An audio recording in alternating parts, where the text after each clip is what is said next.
Well, we're almost there. You may be seated. This is a portion where we recognize our military and pray for our military men and women. We have two distinguished guests who will be praying and leading us in prayer for our military. First off, we'll have Brigadier General Chris McPadden.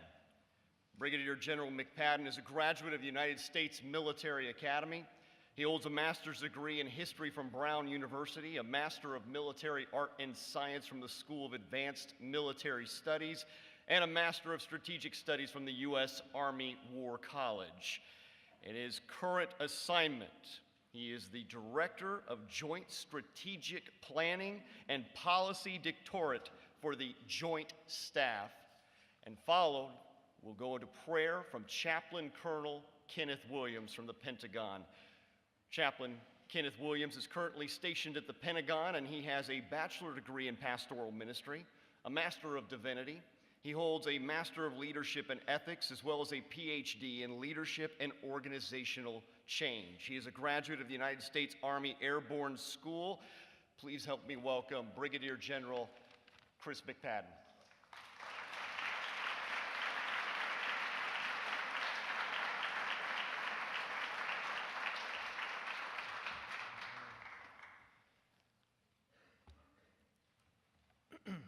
Good morning.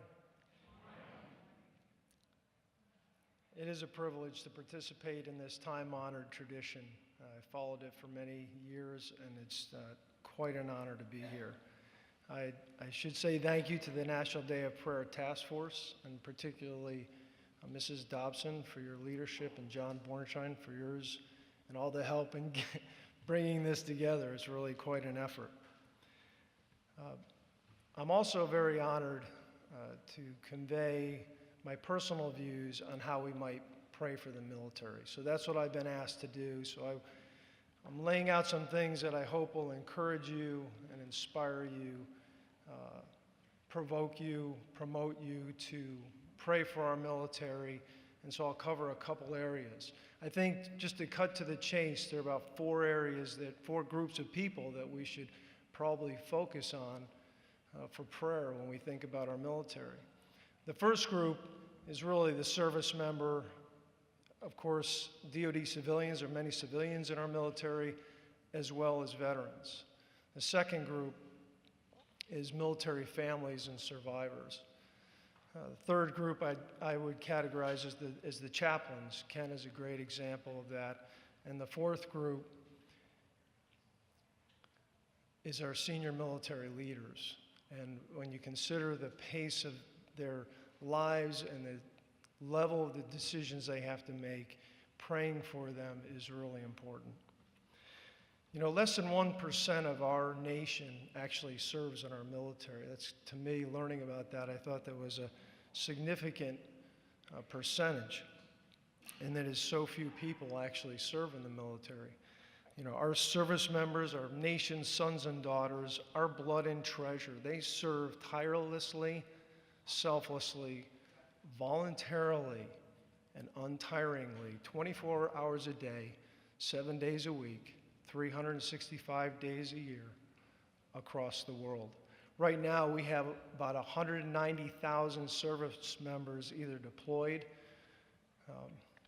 or stationed in over 140 countries on behalf of our nation's security. It's worth reflecting on the fact that we live in a free country, in large part due to service members' sacrifices.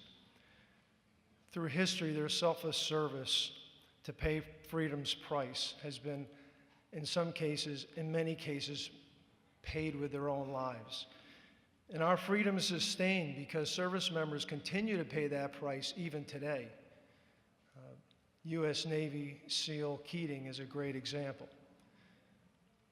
So in praying for service members, a couple of things that I would encourage. We can pray, obviously, for their wisdom, their judgment, their protection as they train for and conduct operations in life and death situations as individuals and as leaders of fellow warriors in harm's way. We can pray for their mental, physical, emotional, and spiritual resilience as they're pushed to the limits of their capabilities and facing challenging missions ranging from active, sustained combat operations to humanitarian disasters.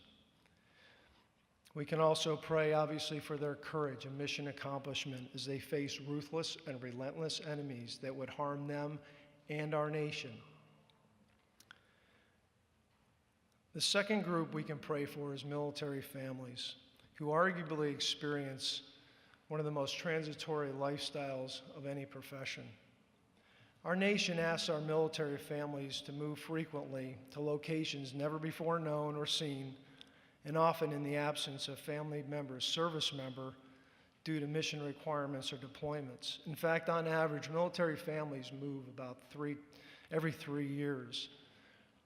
And an average military child will move between 6 and 9 times in a school career.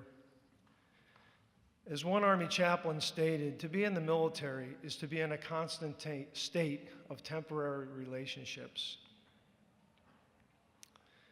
And I recently heard the daughter of a soldier, okay, it might be me,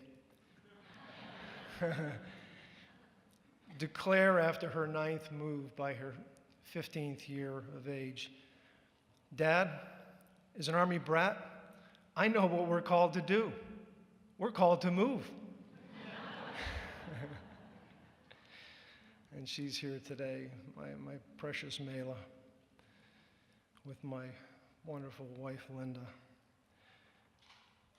We can pray for their understanding, patience, flexibility, and the support of friends and neighbors, as transitory as they may be. And we can say prayers of gratitude for their remarkable resilience and their contributions to our communities and our nation.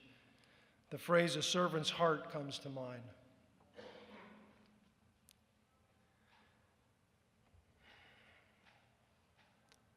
The third group we can pray for is chaplains.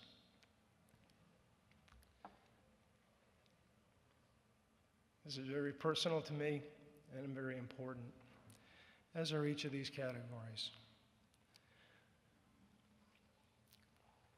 They shoulder the burden of providing for the spiritual welfare of our entire military. Having seen numerous chaplains across the services all over the world, their ability to diligently minister to the spiritual needs of soldiers, sailors, airmen, Marines, Coast Guardsmen, civilians, and families is unquantifiable. When service members and units experience a significant emotional, psychological, or spiritual event, the first responder is usually the chaplain. Their ability to bring clarity, peace, perspective, and compassion in the midst of the most confusing and chaotic situations, both at the operational and the personal level, is really remarkable. Chaplains administer spiritual balm that keeps our service members, families, and units functioning at their optimal level. Like many others I know, were it not for the ministry of chaplains, I would not be in the military today.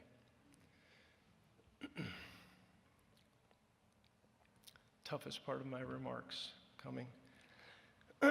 It was in fact through a chaplain who remains unknown to me today, who placed religious material at the United States Military Academy Prep School, where cadet candidate McPadden, who had no spiritual background, picked up his first Gideon's Bible. And in reading that, I prayed the prayer in the back and became a Christian. And so,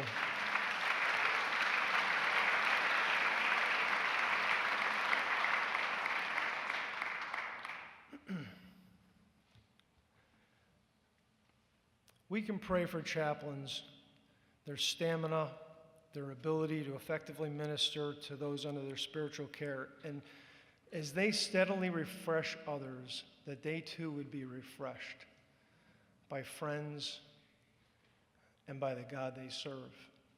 There's a phrase in the chaplaincy, I think it makes a lot of sense. Every chaplain needs a chaplain. I often reflect on George Washington's remarkable wisdom and vision in instituting the chaplaincy during the American Revolution.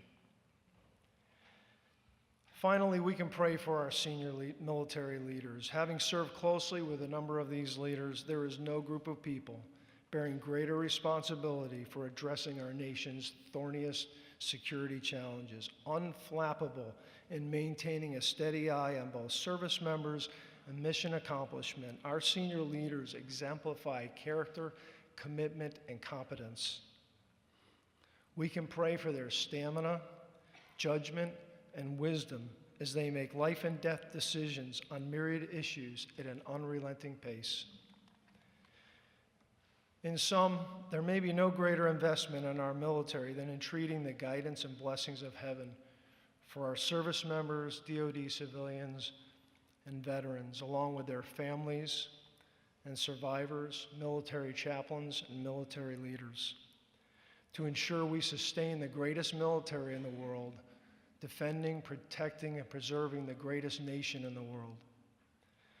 Thank you for your time, and thank you for your prayers, past, present, and future, and may God truly bless America as a result.